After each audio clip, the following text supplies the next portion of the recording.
ये भारत माता का संविधान है। इलेक्शन कमीशन खुलकर बीजेपी के साथ मिलकर चोरी कर रहा है। जो जिंदा है उसे वोटिंग लिस्ट के ऊपर मुर्दा घोषित किया जा रहा है और जो मुर्दा है उसे जिंदा दिखाया जा रहा है। कोई तो कह रहा है कि मोदी वोट चोर है। चोरी किस वोट चोरी?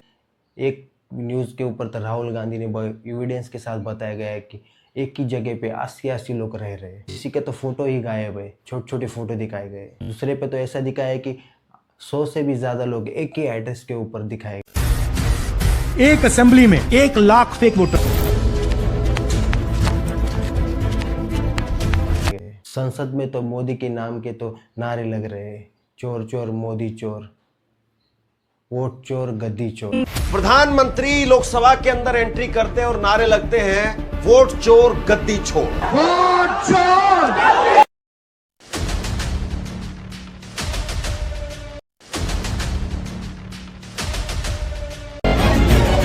एसआईआर मतलब बिहार की जनता से उनका वोट चोरी करने का तरीका। 7 अगस्त को राहुल गांधी ने एक बड़ी प्रेस कॉन्फ्रेंस रखी थी जिसके ऊपर वोट चोरी के कई एविडेंस उन्होंने दिखाए थे। सिस्टम उड़ा दिया है। महादेवपुरा के एक कंट्रोवर्सी में 1 लाख से भी ज़्यादा फेक वोटर्स दिखाए गए थे। ये एविडेंस के साथ ये इल्ज़ाम इलेक्शन कमीशन के ऊपर लगाया गया था। उसके बाद लोगों का एक ही इंतज़ार था कि इलेक्शन कमीशन इसका क्या रिस्पांस करेगी। राहुल गांधी ने जो इलेक्शन कमीशन ऑफिस के ऑफिसर के ऊपर जो इल्ज़ाम लगाए थे फेक वोट चोरी के ऊपर, तो 17 अगस्त को इलेक्शन कमीशन की एक और प्रेस कॉन्फ्रेंस होती है जिसमें ज्ञानेश कुमार ऐसी उटपटांग बातें करते हैं कि हम वो फुटेज नहीं दे सकते क्योंकि उस फुटेज माताओं की है, लेडीज लोगों की है। क्या अपनी माताओं, बहुओं, बेटियों सहित किसी भी मतदाता की सीसीटीवी वीडियो चुनाव आयोग को साझा करनी चाहिए क्या? मतलब भाई वो फुटेज देने में क्या हर्ज है? फुटेज थोड़ी ओयो की थोड़ी फुटेज मांग रहे हैं वो लोग। वो एक वोटिंग की फुटेज मांग रहे हैं जिसमें लोग कपड़ा पहन के वोट करते हैं, ना ही कि नंगी फुटेज मांग रहे हैं वो लोग। मतलब ऐसी उटपटांग बातें इलेक्शन कमीशन के जो हेड है, कमिश्नर है, वो ज्ञानेश कुमार कर रहे थे। इसके वजह से ये जो डाउट है और भी क्लियर और होता गया और ये सब लोगों को इसके ऊपर कमिश्नर के ऊपर शक बढ़ गया कि जो राहुल गांधी कह रहे हैं वो सच है। इसी बीच एक बिहार से न्यूज़ आती है कि 65 लाख लोगों के वोटिंग लिस्ट से नाम काटे जा चुके हैं और 22 लाख लोगों को तो डेड घोषित कर दिया है, मतलब मारा हुआ घोषित कर दिया है। उड़ा दिया है, चोरी हो रही है विदाउट डेथ सर्टिफिकेट के। इसके बाद राहुल गांधी की जो एविडेंस के ऊपर लोगों का डाउट और जो डाउट है और जो विश्वास है और स्ट्रांग होता गया। अभी मुद्दा ये उठता है कि ईसीआई जो इलेक्शन कमीशन है वो कैसे फेयर एंड फ्री वोट चोरी के ऊपर वो इलेक्शन करवा रही है। आप लोग ये बात समझिए कि इससे मेरे क्या लेना देना है। इस जो दिखाया जा रहा है, जो सनसनी खबर चल रही है वोट चोरी फ्रॉड के ऊपर, इससे मेरा क्या लेना देना है? इससे मेरा और आपका और ये पूरे देश का लेना देना है, पूरे संविधान का लेना देना है। मतलब इतनी चोरी, इतनी फ्रॉड इलेक्शन के ऊपर हो रही है। पूरे सरकार के ऊपर जो दिखाया गया है, एक पंतप्रधान जो पीएम है उनको विजय करने के लिए, उनको जिताने के लिए किस तरह से वोट चोरी किया जा रहा है, ये एक सेंसिटिव मुद्दा है जो राहुल गांधी ने जो पूरा एविडेंस के साथ दिखाया गया है। 7 अगस्त को राहुल गांधी एक प्रेस कॉन्फ्रेंस लेते हैं और वो बताते हैं कि हमारी 30 से 40 लोगों की टीम है जो 6 महीने से वोट चोरी के ऊपर ग्राउंड लेवल पे काम कर रही है। बेंगलुरु के महादेवपुरा के लोकसभा चुनाव में 6.5 लाख से भी ज़्यादा वोट कास्ट हुए थे।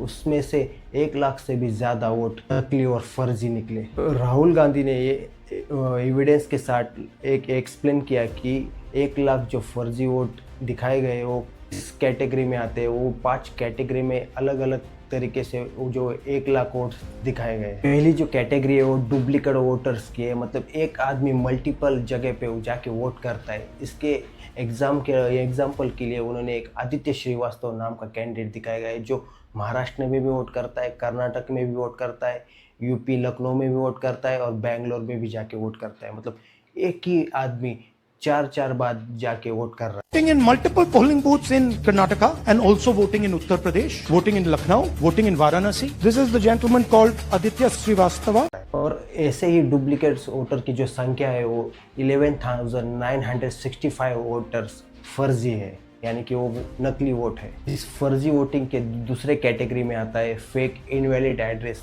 इसमें 40,000 लोगों के घर का एड्रेस लिटरली 0 था। House number 0. There are thousands and thousands of these people. No address. इस फर्जी कैटेगरी में जो तीसरी कैटेगरी है जो बल्क रजिस्टर्ड वोटर्स दिखाए गए हैं, इसमें 80 लोग एक सिंगल बेडरूम में उनका एड्रेस दिखाया गया है। और उसकी जो राहुल गांधी की जो टीम है उन्होंने जाके वहाँ पे इंक्वायरी की तो पता लगा कि वहाँ पे 80 लोग नहीं, एक ही फैमिली रहती है। और ऐसे 35, 80 voters live in this house. We sent people to check. They got beaten up. These 80 people live in this house. It's a single room house.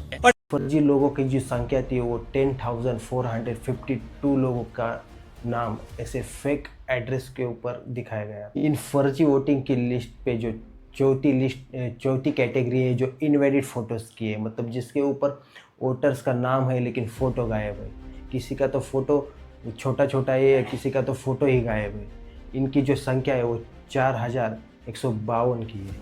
मतलब इतने इनवैलिड फोटो वाले वोटर्स दिखाए गए। Valid photos. There are 4,000 voters. Either no photo or a photo that is so small that you can't see them. इस फर्जी voting की जो 5वीं कैटेगरी है वो फॉर्म नंबर 6 जिसका मिसयूज़ किया गया है। ये फॉर्म नंबर 6 22 एज से लेकर 25 एज के बीच के लोगों के लिए होता है, जो नए वोटर्स होते हैं। उन्होंने इस वोटिंग फॉर्म नंबर 6 का मिसयूज़ किया गया है, वो दिखाया गया है, जिसमें 33,692 लोग दिखाए गए हैं। इसके लिए राहुल गांधी ने एक एग्जाम्पल दिया है। एक शकुन रानी को 70 साल के उम्र में भी नया यंग वोटर्स दिखाया गया है। 3,692 votes. This basically is anybody who wants to vote for the first time. There's a lady called Shakun Rani, 70-year-old. She appears twice on the voter list. She comes in using Form 6. ये possible कैसे है? एक 70 साल की बूढ़ी औरत जो form number 6 का misuse करती है, मतलब वो यंग वोटर की लिस्ट में दिखाई गई है। ये इम्पॉसिबल है। इसके बाद राहुल गांधी के जो प्रेस कॉन्फ्रेंस के बाद जो एक्सपोज किया गया, दोनों ही पार्टी एक दूसरे के ऊपर एलिगेशन यानी कि आरोप करना शुरू कर दिया। राहुल गांधी ने ये तक कह दिया कि अगर इलेक्शन कमीशन हमें अगर जो इलेक्शन डाटा दिखा दे तो हम लोग साबित कर देंगे कि नरेंद्र मोदी गलत तरीके से पीएम बने हैं। राहुल गांधी अभी कितना भी एलिगेशन यानी कि आरोप बीजेपी पार्टी के ऊपर लगा दे, हमें उससे कोई मतलब नहीं है। हमें मतलब बस ECI से है, इलेक्शन कमिश्नर ऑफिसर से। ECI जो है इलेक्शन कमीशन, उनके ऊपर ही लोगों का भरोसा होता है कि वही लोग हमारा वोट लेते हैं और बड़े बड़े पार्टीज़ को, नेताओं को वोट देते हैं। उनके भरोसे ही हम लोग ने वोट दिया रहता है। फिर हमारा उनके ऊपर एक भरोसा था कि इलेक्शन कमीशन सामने आएगी, प्रेस कॉन्फ्रेंस लेगी और राहुल गांधी को झूठा करार देके एविडेंस के साथ लोगों को ये प्रूफ कर देगी। ECI जो है उनका एक हमारा अधिकार बनता है ECI से जवाब करने का, जो हमारे जो वोट दिया है उनके बारे में पूछने का। लेकिन ECI जो है वो देर से क्यों ना हो जवाब ज़रूर दे रही है, लेकिन वो राहुल गांधी से कह रही है कि अगर आपके पास उसमें प्रूफ है, पोस्ट करके ECI बोलती है अगर आपके पास सच में प्रूफ है तो उसके ऊपर हमें साइन करके लिख के देना, फिर ओथ के ऊपर भी हमें साइन करके लिख के देना। ऐसी 2 पोस्ट ECI ने यानी कि इलेक्शन कमीशन ने डाली हुई है।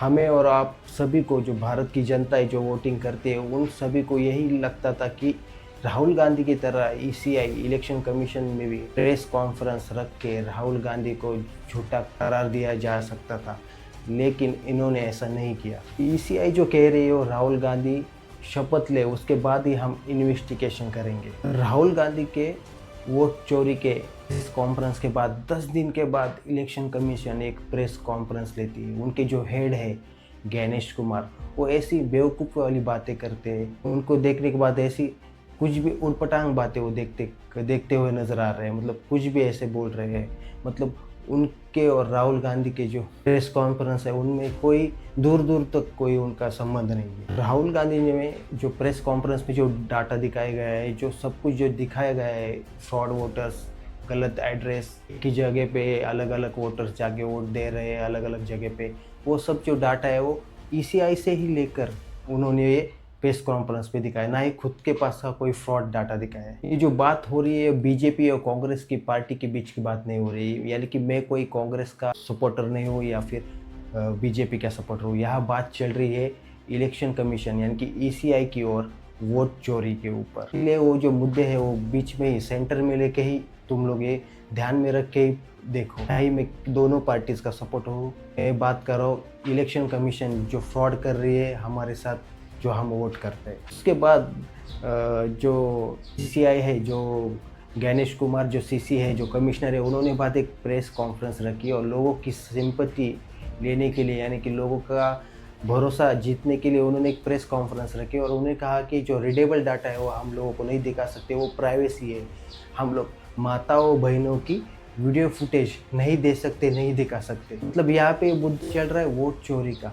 हम लोग थोड़ी वो कोई गंदी तस्वीरें मांग रहे हैं, हम लोग वोटिंग बूथ के ऊपर जो लोग गए थे उनके फुटेज मांग रहे हैं। मतलब ऐसी बेवकूफ़ी वाली बातें गणेश कुमार जो इलेक्शन कमिश्नर है वो करते हुए नज़र आ रहे हैं। इसका मतलब वोटिंग बूथ के ऊपर हम लोग जो वोट डालने जाते हैं वहाँ पे जो कैमरा CCTV दिखाए गए होते हैं, जो लोगों को जो कोई घपला ना हो, कोई फ्रॉड ना हो, उसकी वजह से जो CCTV लगाए गए होते हैं उसका क्या फ़ायदा। अगर आप हमारे ही वोटिंग दिए हुए फुटेज हमें नहीं दे सकते तो उस CCTV का क्या फ़ायदा। अगर आपको प्रेस कॉन्फ्रेंस ही लेनी थी तो कोई ढंग का बहाना देते। उड़पटांग बातें करके आप लोगों को क्या मिलता है।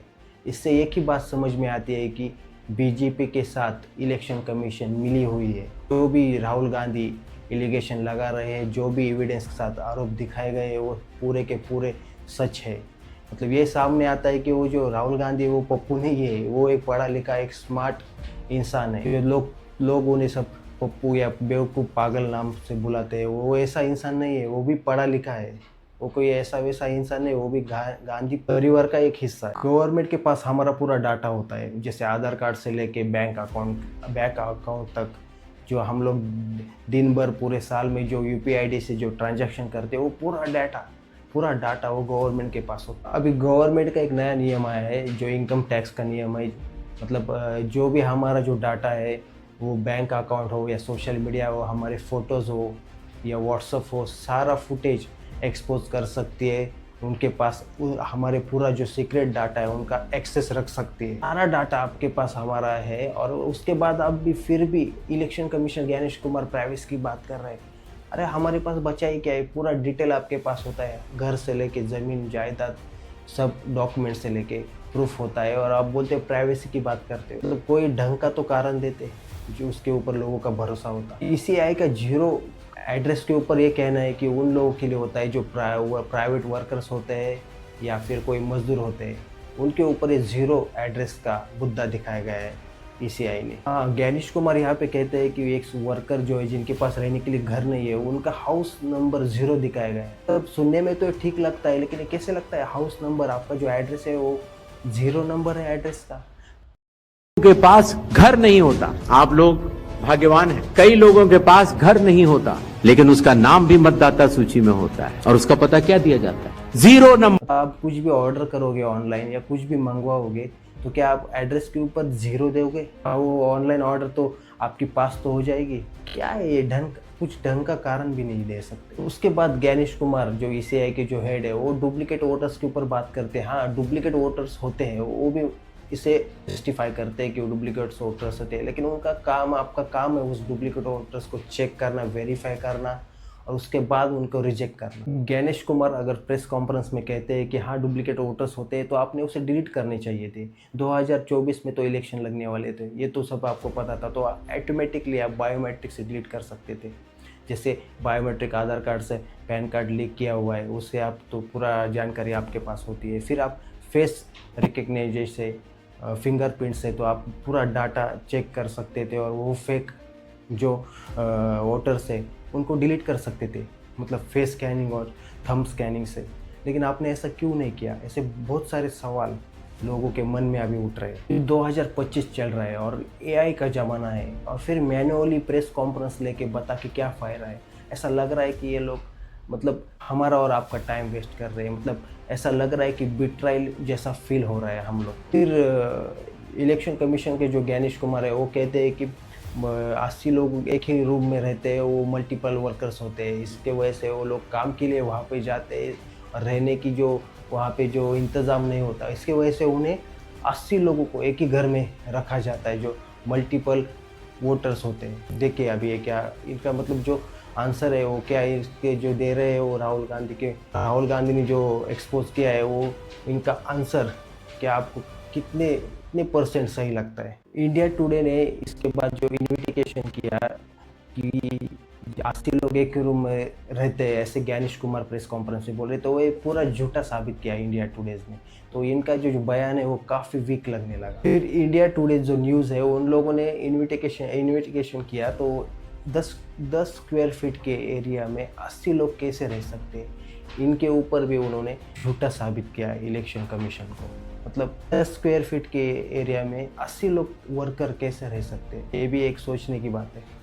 फिर ईसीआई ने दूसरा प्रेस कॉन्फ्रेंस में मुद्दा लिया कि फॉर्म नंबर 6 जिसके ऊपर जो न्यू वोटर्स है उसके ऊपर 70-80 साल के न्यू वोटर्स दिखाए जाते हैं, ऐसे ज्ञानेश कुमार कॉन्फ्रेंस में बोल रहे हैं। क्योंकि हम वोटिंग की जो केवाईसी होती है जैसे बैंक में, वैसे वेरिफिकेशन के लिए हमने उनके डॉक्यूमेंट्स मंगा के उन्हें न्यू वोटर दिखाया गया है। तो ये भी उनका जो आंसर था वो कई महीने तक स्ट्रांग नहीं था, एक बहुत वीक लग रहा था। फिर एक सवाल एक और खड़ा हो जाता है बीसीआई के ऊपर कि इलेक्शन 5 साल के बाद लगते हैं, तब तक आपको कोई काम नहीं था क्या आधार कार्ड और पैन कार्ड को बायोमेट्रिक के साथ क्रॉस वेरिफिकेशन किया जाए, और आपको 20 और 70 साल के लोगों के बीच का अंतर नहीं समझ सकते।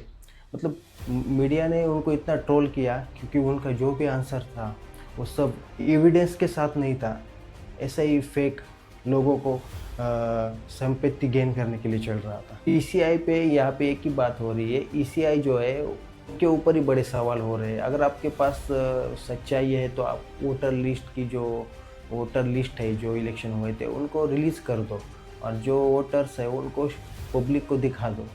तो कई महीने तक तो राहुल गांधी के जो एलिगेंस है वो झूठे दिखाए जा सकते हैं, लेकिन इनमें और सुधार ला सकता है, लेकिन ऐसा ईसीआई नहीं कर रही। मतलब जितने भी वोटर्स हैं जिन्होंने वोटिंग दी है वो ऑनलाइन चेक कर सके कि उनको जो भी इश्यूज़ है, जो भी डाउट्स है, वो उस वेबसाइट के ऊपर जाके वो वोटिंग लिस्ट चेक कर सकते हैं, खुद का नाम चेक कर सकते हैं, खुद का एड्रेस चेक कर सकते हैं, जो चाहे चेक कर सकते हैं।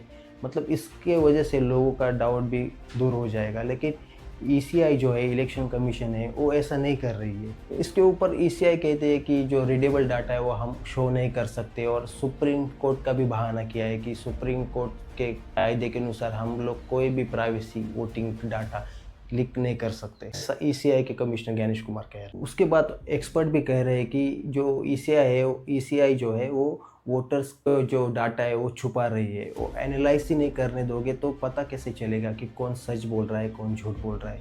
जो मोदी की सरकार है वो सच पे है या झूठ पे खड़ी है। मतलब अगर ये मुद्दा होता है कि सीसीटीवी फुटेज आप दिखाओ, तो वो सीसीटीवी फुटेज भी नहीं दिखा रहे। मतलब यहाँ पे एक ही बात होती है कि जो भी हो रहा है गलत हो रहा है, और जो भी कर रहे हैं वो ईसीआई और बीजेपी सरकार एक दूसरे के साथ मिली हुई है। और ईसीआई ये भी कहती है कि हम लोग 45 डेज़ के बाद जो डाटा है वोटिंग डाटा वो डिलीट कर देते हैं। मतलब इसका मतलब ये जो डाटा है 45 डेज़ के बाद अपडेट कर देते हो, मतलब ये ज़्यादा दिनों तक रखो, कम से कम एक साल तक तो रखो अपने पास डाटा। क्या ये सच लगता है 45 डेज के बाद ये ईसीआई पूरा डाटा उड़ा देती होगी? मतलब आपके पास अगर डाटा होगा तो अगर कोई पॉलिटिकल पार्टी आपके ऊपर एलिगेशन करती है, आपको एक्सपोज करती है, आपके ऊपर आरोप लगाती है राहुल गांधी जैसे, तो आप तुरंत उनको दे दो ना। अगर प्रूफ रहेगा तो आप उनको मुंह बंद कर सकते हो। अगर आपके पास प्रूफ ही नहीं तो फिर वो पॉलिटिकल पार्टी के जो सवाल खड़े हुए वो सच ही लोगों को लगेंगे। फॉर्म नंबर जो 17 है वो जो बूथ पे ऊपर जो वोटिंग डाली जाती है उसका रिकॉर्ड होता है, और उसके बाद जो फॉर्म 20 होता है वो फाइनल रिजल्ट होता है, जो वोटिंग के बाद जो रिजल्ट लगता है उसका प्रूफ होता है। तो ऐसे फॉर्म नंबर 70 और फॉर्म नंबर 20 जो है उन्हें रीडेबल साइट के ऊपर, यानी कि ऑनलाइन साइट के ऊपर जो वोटिंग होने के बाद लोगों को रीडेबल में ऑनलाइन शो करना चाहिए, डाल देना चाहिए। मतलब जिन लोगों को जो प्रॉब्लम है वो ऑनलाइन चेक कर सके। ये सब बोलने के बाद भी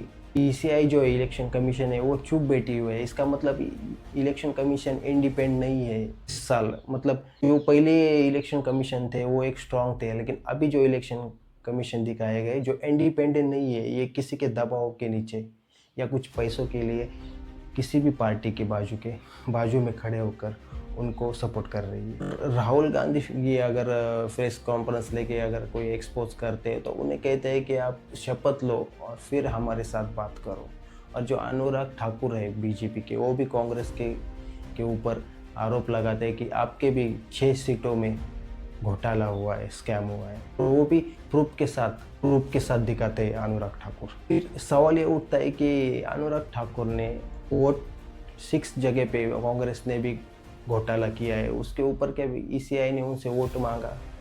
क्या उनसे भी शपथ पत्र मांगा? सवाल ये उठता है कि अगर राहुल गांधी ही बोल रहे हैं तो आप उनसे ही क्यों मांग रहे हैं? बीजेपी के जो लोक सांसद है उनसे क्यों नहीं मांग रहे? वो भी कांग्रेस के खिलाफ 6 वोटों के ऊपर गड़बड़ी का दावा कर रहे हैं। तो आपका भी काम है उनसे भी शपथ और वोट क्यों नहीं मांग रहे? मतलब यह साफ जाहिर हो रहा है कि इलेक्शन कमीशन बिक चुकी है बीजेपी के साथ। यहाँ पे एक बात जाहिर होती है कि हमारी जो इलेक्शन कमीशन है वो इंडिपेंडेंट नहीं है। इस मतलब जो इलेक्शन कमीशन होती है वो 324 आर्टिकल के अनुसार प्रेसिडेंट उन्हें अपॉइंट करता है इलेक्शन कमीशन को। पहले जो 2023 जो पहले जो थे तो कमिश्नर जो होते हैं वो इंडिपेंडेंट थे, एक जिम्मेदार सीनियर ऑफिसर रहते थे। फिर 2023 के बाद कोर्ट से एक अपील आती है कि जो इलेक्शन कमीशन है उनके जो लीडर और हेड जो होंगे वो एक टीम बनाई जाएंगी और उनके ऊपर के जो लीडर्स होंगे, जो मेन होंगे, वो PM चीफ होंगे, यानी कि नरेंद्र मोदी और अमित शाह ये लोग होंगे। मुझे आज के टाइम पे ऐसी कमीशन उस टाइम पे